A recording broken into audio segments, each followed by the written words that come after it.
लक्षवेधी क्रमांक 1 आपण सुरू करा. लक्षवेधी क्रमांक 1 छापल्याप्रमाणे. अध्यक्ष महोदय, रेड झोन हा जो मुद्दा आहे हा पिंपरी चिंचवड शहरामध्ये प्रामुख्यानं, आणि हा मुद्दा प्रामुख्यानं आमच्या शहरामध्ये काय आहे तर काही वर्षापूर्वी बऱ्याच वर्षापासून आमच्या या परिसरामध्ये दारुगोळ्याचा साठा मोठ्या प्रमाणात होता. मग त्याच्यामध्ये चिखली, रावे, तळवडे, निगडी, भोसरी, मोशी, दिघी, वडमुखवाडी तर किवळे, मामुर्डी या परिसरामध्ये मोठ्या प्रमाणामध्ये दारुगोळा असायचा. आणि त्या दारुगोळ्याच्या जेवढा दारुगोळा साठा होता त्या साठ्याच्या नियमानुसार म्हणजे ठेवणीच्या नियमानुसार त्याच्या संरक्षित एरिया किती असावा रेड झोन, तो रेड झोन 2000 यार्डपर्यंत त्या ठिकाणी होता. आणि अध्यक्ष महोदय, याच्यामध्ये काय झालं, त्या 2000 यार्डमध्ये येणाऱ्या ज्या पण काही जुनी गावं होती ती गावं सुद्धा याच्यामध्ये आली रेड झोनमध्ये. म्हणजे मूळ जी पारंपरिक म्हणजे आमची वडिलोपार्जित जी गावं आहेत, वडिलोपार्जित जी पिढ्यानपिढ्याच्या जी गावं त्या ह्याच्यात राहतात ती सुद्धा त्याच्यामध्ये आली. त्याच्यामुळे त्यांची डेव्हलपमेंट होत नाही, त्यांना कुठल्या प्रकारचं संरक्षण नाही, स्वतःच्या मालमत्ता सुद्धा त्यांना विकसित करता येत नाही, त्यांची स्वतःची जी राहणारी घरं आहेत ती सुद्धा त्यांना परत जर बांधायची असतील तर ती सुद्धा करता येत नाही. अध्यक्ष महोदय, याच्यामध्ये दुसरा एक प्रश्न असा आहे, या परिसरामध्ये बऱ्याच म्हणजे आपल्या सगळ्यांना माहिती आहे, पूर्ण महाराष्ट्रात जगाला माहिती आहे, पिंपरी चिंचवड शहर ही औद्योगिक नगरी आहे. इथं मोठ्या प्रमाणात कामगार वर्ग राहतो, अत्यंत गरीब. या राज्यातल्या या देशातल्या प्रत्येक जिल्ह्यातल्या प्रांतातला व्यक्ती कामगार म्हणून त्या ठिकाणी राहतो आणि एकदम गरीब कुटुंब, अर्धा गुंठा, 1 गुंठा, पाऊण गुंठा जागा घेऊन बांधलेली घरं या परिसरात आहेत. अध्यक्ष महोदय, या परिसरामध्ये ही घरं असताना यांना कुठल्याही प्रकारचं लोन मिळत नाही. अध्यक्ष महोदय, कायम सांगितलं जातं, पिंपरी चिंचवड महापालिका असेल, राज्य सरकारकडनं आम्ही याच्या बाबतीत कायम पाठपुरावा केलेला. अध्यक्ष महोदय, आम्ही या संदर्भामध्ये कायम पाठपुरावा करत असताना आम्हाला सातत्याने सांगितलं जातं हा प्रश्न केंद्र सरकारच्या अखत्यारीतला आहे. सर, केंद्र सत्तेच्या अखत्यारीतला असेल 100% आम्ही मान्य करतो, पण राज्य सरकार म्हणून आपण या परिसरामध्ये राहणाऱ्या नागरिकांकडनं आपण कर घेताय, आपण त्यांच्या वास्तूचा कर घेताय, टॅक्स घेतोय आपण त्यांच्याकडनं. अध्यक्ष महोदय, टॅक्स घेत असताना ज्या वेळेस या लोकांनी अर्धा गुंठा, 1 गुंठा जागा घेतली त्यावेळेस अध्यक्ष महोदय या लोकांनी नियमानुसार खरेदी आपण ज्या रेडी रेकनरच्या आधारावर करतो त्या आधारावर त्यांनी खरेदी केलेली आहे, त्याच्या संदर्भातले कागदपत्र त्यांनी तसे केलेले आहेत. अध्यक्ष महोदय, त्यांचे सातबारे झालेले आहेत. अध्यक्ष महोदय, त्यांचे प्रॉपर्टी कार्ड झालेले आहेत. अध्यक्ष महोदय, अशा परिस्थितीमध्ये या लोकांवर आज एवढ्या वर्षापासून म्हणजे ज्या वर्षापासून रेड झोन झालं त्या वर्षापासून आजपर्यंत त्यांच्यावर टांगती तलवार आहे. अध्यक्ष महोदय, याचा फायदा अशी काही लोक घेत आहेत की ज्या लोकांना या परिसरामध्ये राहणाऱ्या लोकांच्या तक्रार म्हणजे अडचणीच माहिती नाही. अध्यक्ष महोदय, 5-5, 10-10, 15-15, 20-20 वर्ष मंत्री महोदय या परिसरात राहणारे जे नागरिक आहेत स्वतःच्या घरात, त्या घरांना सुद्धा जर एखाद्याने पत्र दिलं हे घर अनधिकृत आहे तर महापालिका त्याच्यावर कारवाई करते. अध्यक्ष महोदय, ते आज सुरक्षित आहेत, आज त्यांना संरक्षणाची गरज आहे. अध्यक्ष महोदय, आता मी उत्तरामध्ये पाहिलं, महानगरपालिकेने सांगितलं तिथं JNUच्या माध्यमातून आम्ही तिथं एक गृह प्रकल्प बांधलाय, त्याचबरोबर आरक्षण डेव्हलप केली. अध्यक्ष महोदय, आज सुद्धा तुम्ही माझ्याबरोबर सरकार म्हणून माझ्याबरोबर कुठलाही प्रतिनिधी पाठवा, त्या परिसरामध्ये जी JNUच्या माध्यमातून सेक्टर 22 मध्ये जी बिल्डिंग तयार झालेली ती आज सुद्धा तशी धूळ खात पडलेली आहे.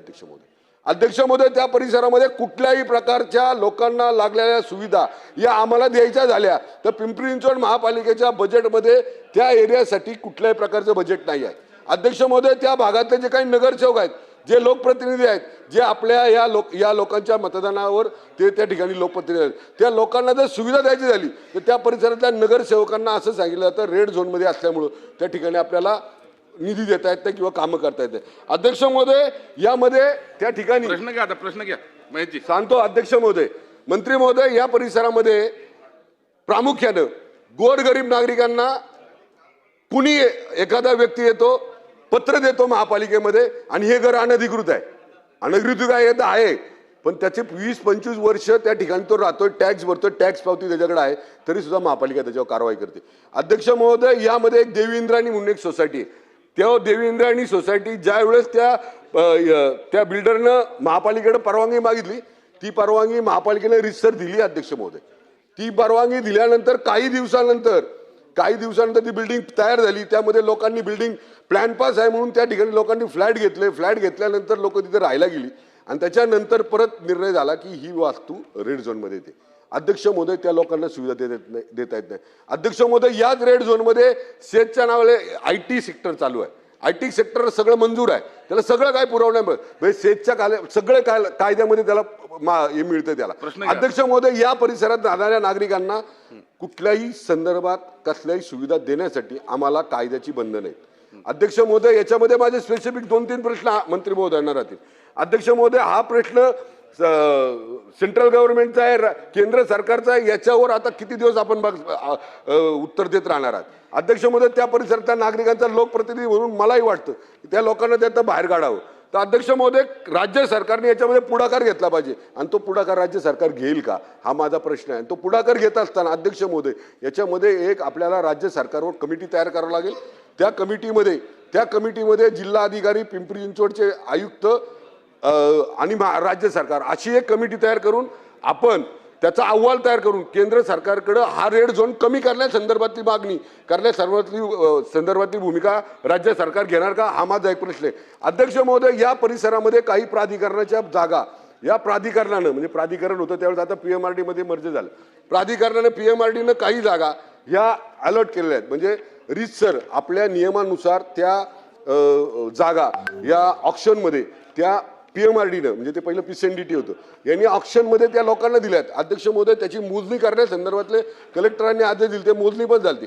अध्यक्ष महोदय जे प्लॉट प्राधिकरणानं त्या लोकांना दिले म्हणजे रीतसर त्या लोकांना सुद्धा आज रेड झोनमध्ये आलेत असं जाहीरपणे सांगण्यात येतं. त्यामुळे त्यांना ना रिडेव्हलप करतायत, ना त्यांची प्रॉपर्टीवर कुठलं लोन घेतायत, ना त्या प्रॉपर्टीबद्दल त्यांना कुठलीही ऍक्शन घेतायत. अध्यक्ष महोदय ती लोक सुद्धा अडचणीत आहेत. अध्यक्ष महोदय या संदर्भामध्ये सुद्धा मंत्री महोदयांना माझी या निमित्तानं प्रश्न आहे की अध्यक्ष महोदय ही पण प्राधिकरणाने जे काय प्लॉट विकलेत हे सुद्धा प्लॉट त्या निमित्तानं क्लिअर करून द्यावेत आणि त्या संदर्भामधली सुद्धा भूमिका आपण घेणार का अशा संदर्भातला माझा यामध्ये 2 प्रश्न आहे. आणि तिसरा महत्वाचा प्रश्न अध्यक्ष महोदय, आता परत आमच्या या रेड झोनमधल्या नागरिकांना कुठल्याही कारवाई होणार नाही याच्या संदर्भातली खबरदारी राज्य सरकार घेणार का? धन्यवाद. मंत्री महोदय. अध्यक्ष महोदय, माननीय सदस्य महेश लांडगेंनी जी परिस्थिती आत्ता सांगितली ती सद्यस्थिती खरी आहे अध्यक्ष महोदय. आणि त्यासंबंधी 2013ला जेव्हा हा रेड झोन पडला त्याच्या आधी प्राधिकरणाकडनं तिथे परवानग्या देत होते आणि त्यामुळे तिथे बरीचशा इमारती उभ्या राहिल्यात अध्यक्ष महोदय की ज्यांना आज आपण सुविधा देऊ शकत नाही. अध्यक्ष महोदय 2025ला आपण या सगळ्याचा परत की किती प्रॉपर्टी बाधित होत आहेत ह्याचा सर्वे आणि ह्याचे मोजणी नकाशे हे सगळे करून आपण जो नोडल अधिकारी होता संबंधित त्याला आपण दिलेले आहेत अध्यक्ष महोदय. पण त्याच्यामध्ये पुढे अजून त्यांच्याकडनं ते आलं नाही कारण ते सगळं केंद्रावर अवलंबून आहे की काय रेड झोनची अलाइनमेंट बदलायची, कमी करायची. नवीन टेक्नॉलॉजीनुसार आपण ते सर्वे इम्पोज केलेले आहेत आणि त्याच्यानुसार मला असं वाटतं की त्याच्यात आपण 100 मीटरचा रिलीफ काही ठिकाणी देऊ शकतो त्या सर्वेनुसार. पण हे सर्व करण्यासाठी जसं सदस्यांनी आत्ता सांगितलं तसं एक ह्याचा पूर्ण फॉलोअप घेण्यासाठी आणि कोऑर्डिनेशन करण्यासाठी अध्यक्ष महोदय आपण राज्य शासनचे प्रतिनिधी, संरक्षण विभागाचे प्रतिनिधी, जिल्हाधिकारी कार्यालयाचा प्रतिनिधी आणि महानगरपालिकेचे प्रतिनिधी याची एक समन्वय कमिटी आपण करू. आणि अध्यक्ष महोदय ती समन्वय कमिटी 1 महिन्यामध्ये आपल्याला जी काही आत्ता परिस्थिती आहे त्या परिस्थितीचा अहवाल आपल्याला उपलब्ध करून देईल अध्यक्ष महोदय. आणि त्याप्रमाणे आम्ही माननीय मुख्यमंत्री आणि आपले संरक्षण मंत्री यांना विनंती करून त्या अहवालानुसार आपण ती पुढची एक मीटिंग घेऊ अध्यक्ष महोदय. ह्या लोकांना न्याय देण्यासाठी अध्यक्ष महोदय आपण ऑलरेडी 50% टॅक्समध्ये त्यांना आत्ता कमी केलं म्हणजे आपण 50% कमी टॅक्स आत्ता त्यांच्याकडनं घेतोय अध्यक्ष महोदय.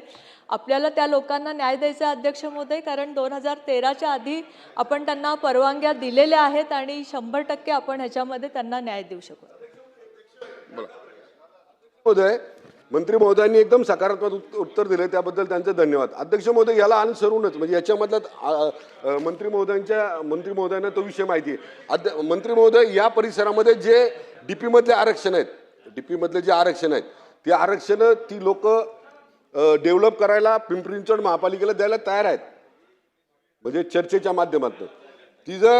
ती जर आपण आपल्याकडे मागल्या टायमाला पण मी विषय मांडला होता मंत्री महोदय, याचा रेडी रेकनर म्हणजे या जागेंचा जो काही दर आहे आणि त्याच्या बाजूला असलेला दर याच्यामध्ये 50% तफावत आहे. अध्यक्ष महोदय, जर आपण जर नगरविकासमधनं हा जर निर्णय केला, जर आरक्षणामध्ये येणाऱ्या जागा, जर या जागा मग ते रोडमधल्या असतील, गार्डनमधल्या असतील, त्या जर महापालिकेला हँडओव्हर केल्या तर त्याच्या मोबदल्यात देण्यात येणारा जो काही मोबदला आहे, तो मोबदला हा बाकीच्या ठिकाणी जो काही दर आहे, रेडी रेकनर आहे, त्या रेडी रेकनरच्या आधारावर जर तुम्ही दिला तर आपल्या त्या भागातली डेव्हलपमेंट आपल्याला करता येईल. तर तो आपण देणार का, अशा संदर्भातला माझा प्रश्न आहे. अध्यक्ष महोदय, हे 2000 म्हणजे स्वर्गीय मनोहर पर्रिकर जे होते संरक्षण मंत्री, त्यावेळेस आम्ही एका निर्णयावर पोहोचलो होतो. 6 मीटिंग यामध्ये झाल्या होत्या, आमच्या 6 बैठका झाल्या होत्या. अध्यक्ष महोदय, मंत्री महोदय, याच्यामध्ये 2000 यार्डवरून 500 यार्डवर येण्यासंदर्भातली भूमिका त्यावेळेस आदरणीय स्वर्गीय मनोहर पर्रिकर साहेबांनी घेतली होती. त्याच्यानंतर आपल्या सगळ्यांना माहिती आहे, दुर्दैवाने ते आपल्यामध्ये नाही राहिले. पण आता जर तशा संदर्भातला निर्णय आपण अहवाल तयार करून जर केंद्र सरकारशी बोलला तर तो निर्णय होऊ शकतो. तर अध्यक्ष महोदय, मंत्री महोदय, या संदर्भात सुद्धा आपण एक निर्णय घेणार का? माझे 2 या प्रश्नांचं उत्तर द्या, माझं समाधान सन्माननीय होऊन मंत्री जाईल. महोदय. अध्यक्ष महोदय, मी तेच सांगितलं की आपण जे मोजणी नकाशे अध्यक्ष महोदय केले ह्यासाठीच केले की एकतर आपण त्याच्यामध्ये काही ॲक्विजिशन सुरू करू शकू आणि जे काही आपण त्याच्यामध्ये ज्या बाधित प्रॉपर्टी आहेत त्यातल्या आपण काही रिलीज करू शकू. या दोन्हीसाठी आपण ते नकाशे आत्ता संरक्षण विभागाला सादर केलेत अध्यक्ष महोदय. त्याच्यामध्ये आपण मागं पण सदस्यांना माहिती आहे अध्यक्ष महोदय की आपण कॅन्टोन्मेंटचे काही जो भाग होता तो PCMCमध्ये घेण्यासाठीचा पण प्रस्ताव केंद्राकडे दिला होता, पण त्यामध्ये हा देहू रोड आणि दिघी हे वगळलं गेलं, त्यामुळे आपला तो पण प्रयत्न हे झाला नाही अध्यक्ष महोदय. तर हे जे प्रमाणित करून जर त्यांनी दिले, ह्या अहवालानुसार आपण जर प्रमाणित करून त्यांच्याकडनं हे जे घेतले तर आपण लगेचच आपण म्हणतात तशी प्रोसिजर सुरू करू शकतो. सन्माननीय रेडी भीमराव तापकीर. तर ॲक्विजिशन आपण अध्यक्ष महोदय रेडी रेकनरच्याच दराने करतो. भीमराव तापकीर. सन्माननीय अध्यक्ष भीमराव महोदय, आता आपल्याला ताब्यात घेता येत नाहीयेत, आपल्याला त्यांचे नकाशे प्रमाणित करून द्यायला लागतील. ते त्यांनी प्रमाणित करून दिले की आपण ते ताब्यात